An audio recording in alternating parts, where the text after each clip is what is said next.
Hello à tout le monde, bonjour, j'espère que tout le monde a la forme. C'est l'essentiel, c'est le plus important. Et aujourd'hui on va vous faire plaisir avec un nouveau véhicule. Enfin, moi j'aime bien. Donc je pense que vous l'avez vu sur la photo. Vous avez vu le monstre. Qu'est-ce qu'on a aujourd'hui? Du japonais. Du japonais c'est toujours bon.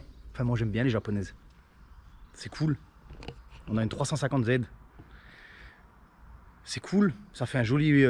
ça chante bien, on va dire ça comme ça. On va pas dire du bruit, parce que c'est plus du bruit, c'est plutôt ça chante. Ça chante vraiment bien, ça. Donc on va essayer de vous présenter un petit peu cette voiture. Donc je vais vous faire déjà un petit peu le tour, pour que vous voyez un petit peu à quoi ça ressemble. Et ensuite on discutera un petit peu de tout. Mes cas, comme tout le monde me demande, qui disent comme quoi que j'explique bien et que je rentre un peu dans les détails sans abuser. Donc on va essayer de faire ça comme il faut, comme d'habitude. Donc je vais vous faire le tour un petit peu, que vous voyez un petit peu, et ensuite on va discuter un petit peu. Allez hop, c'est parti.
Bon, qu'est-ce que ça veut dire 350Z?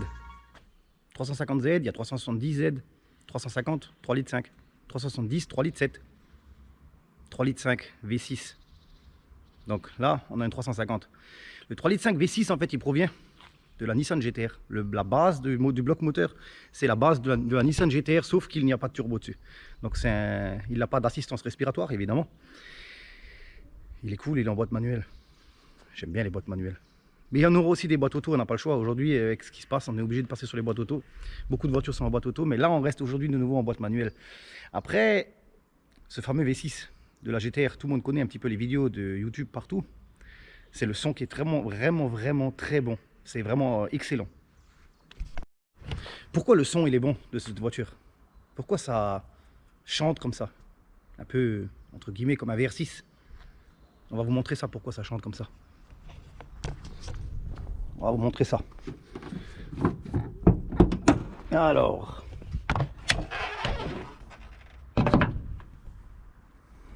voilà.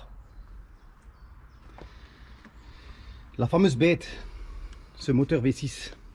Donc on voit qu'il y a une rangée de cylindres. 3 à gauche, 3 de ce côté-là. Et pourquoi ça chante tellement? Ma fameuse explication sur les fameux moteurs à multi-papillons. Donc là on a 6 cylindres, mais on n'en a que un. Donc il se place là. Ça c'est le papillon. Il n'y en a que un. Et ensuite, ça part dans quoi? Dans une grosse boîte à air en alu, qu'on voit là, qui va quasiment jusque ici devant, là, à cet endroit-là. Aujourd'hui, ils font que du plastique encore. Ils ont même plus compris qu'il fallait que ce soit de la ferraille ou de l'alu.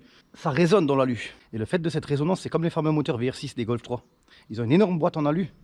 Donc du coup, ça résonne là-dedans et ça fait ce fameux bruit du 6 cylindres. C'est pour ça que ces voitures-là, elles font un bruit un peu spécifique. Donc là, on est sur 3 litres 5. 3 litres 5, ça veut dire plus que 500 cm3 par cylindre. À partir du moment où un moteur il a plus que 500 cm3 par cylindre, il a du couple. Donc il n'est pas vide en bas. Donc tout ce qui est en dessous de 500, c'est mou en bas. Tout ce qui est au-dessus de 500, ça marche en bas. Par contre, plus il y a de cylindrée unitaire, moins le moteur peut prendre de tours, évidemment. Donc maintenant, par exemple, un moteur qui prend 9000 tours, il ne peut pas avoir 800 cm3 par cylindre, parce que sinon c'est la destruction, mais sur 100%. Après, il ne prend pas énormément de tours, je crois qu'il n'arrive même pas à 7, il me semble qu'il arrive à 6, 8 ou un truc comme ça, ou 6, 7, ouais, un truc dans le genre, enfin, il ne prend pas beaucoup de tours, mais il a un peu de couple. Bon, ça développe 280 chevaux, c'est déjà très bien pour un atmosphérique, moi je trouve que c'est déjà pas mal. Maintenant, avec les turbos, c'est sûr que c'est mieux. comme les fameuses GTR, mais les GTR sont montées en 3.8.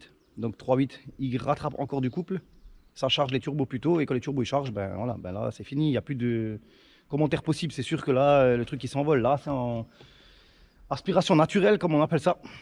Donc le bruit, beaucoup plus sympa, rien qui bouge à l'admission, rien qui bouge à l'échappement. Donc le bruit il est vachement sympa. Donc là maintenant on va voir, on va vous montrer un petit peu à quoi ça ressemble de l'intérieur, parce qu'on n'a pas montré l'intérieur. Et ensuite on va passer au bon. On va pas discuter 15 ans, on va passer aux bonnes choses, on va direct passer sur la route. On va voir ce que ça fait comme bruit au pot, mais là ça va être bon. Ça va bien chanter au pot. Et ensuite on fera quelques petits essais dehors. Donc c'est parti, on va montrer l'intérieur et ensuite c'est parti. L'intérieur. Bon, l'intérieur c'est du japonais, hein. Donc la finition on la voit, hein, c'est assez plastique, il n'y a pas de surpiqûre en cuir, machin. Les sièges sont vachement sympas je trouve. Les sièges ils sont vraiment cool, assortis à la couleur de la voiture. Donc cette fameuse couleur cuivre. On voit un petit peu les compteurs.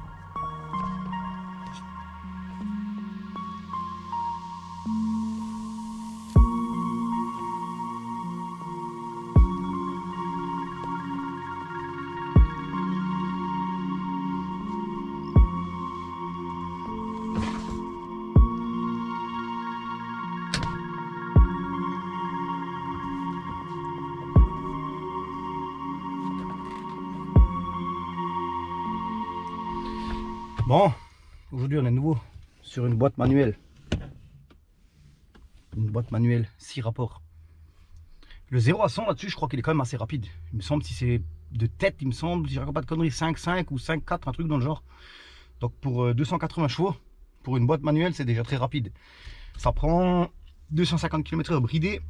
Je sais plus combien ça prend en vitesse max débridé, mais ça doit prendre les 2,70, je pense que 2,60, 2,70, ça les fait facile. Donc ça roule déjà quand même bien. C'est pas un turbo, c'est pas 600 chevaux, mais pour 300 chevaux, pour tous les jours, franchement, c'est déjà plaisant comme voiture pour plaisir. C'est vraiment cool. Bon, on va passer à la partie sonomètre, comme j'aime bien faire au pot derrière. Donc je vais récupérer la caméra, je vais la mettre au pot, et puis on va aller voir si ça chante bien. On va réveiller les gens.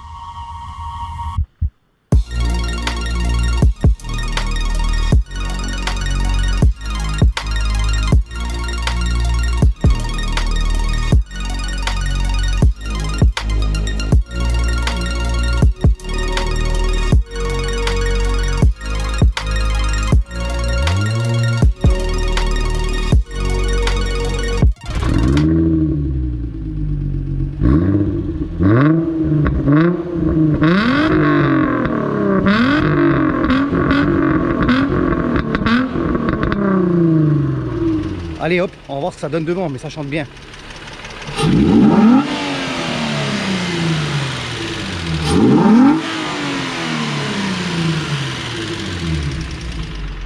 Tiens, j'ai envie de faire un truc un peu dingue. Je vais mettre la caméra dans la boîte à air.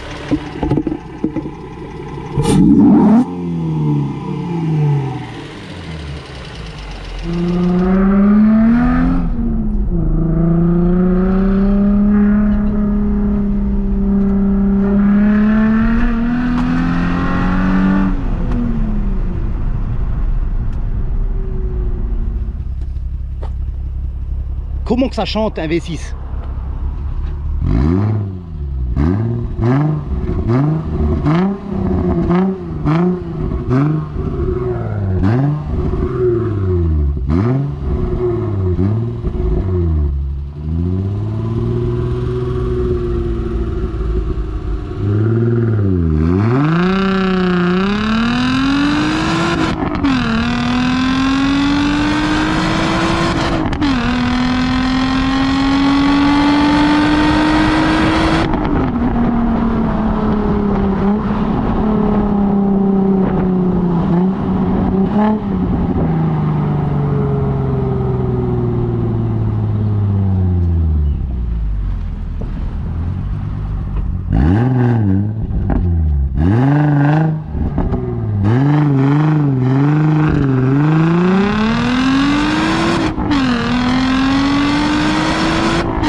Mais j'aime bien quand même, c'est cool quand même comme bruit.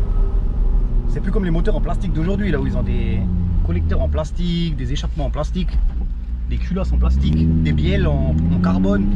Au moins là on entend du bruit vraiment. Et les gens ils râlent en plus, alors c'est encore plus cool.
Ça là, on l'entend de loin.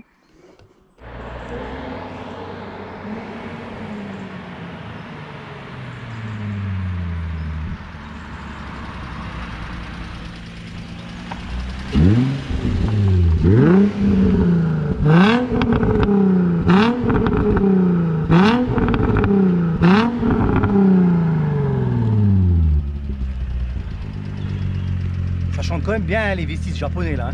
Ça change du 6 à plat des Porsche où ils sont tout rock comme ça parce qu'ils sont à plat. Là les V6 ça chante quand même bien, ça fait plaisir. Bon, on va s'arrêter là pour cette vidéo. Donc là on va devoir arrêter un petit peu parce qu'avec le bordel qu'on fait, il y a des flics qui vont débarquer. Parce que ça chante quand même bien. Bon, l'essentiel c'est de garder la forme. Toujours garder la forme, c'est le plus essentiel quand vous a fait plaisir. J'espère que ça vous a plu. Et puis... N'oubliez pas de vous abonner, de liker les vidéos pour qu'il y ait plus de vidéos. Et activer la cloche, comme ça quand je mets une vidéo, comme tous les vendredis, eh ben, la vidéo elle s'active. Et donc vous voyez la petite cloche et vous savez qu'il y a une nouvelle vidéo. Et donc là on remercie mon abonné de m'avoir prêté cette voiture. Donc c'est un abonné qui est venu me prêter sa voiture pour que je la présente. Donc on le remercie à lui. Et pour ceux-là qu'il y en a d'autres qui ont envie de mettre des autres voitures, qui ont envie de présenter quelque chose, qui me contactent. Et puis on fera une vidéo si c'est possible, si on n'est pas trop loin l'un de l'autre. Ou sinon il faudra se déplacer un petit peu. Donc gardez la forme, à plus, ciao tout le monde. À plus.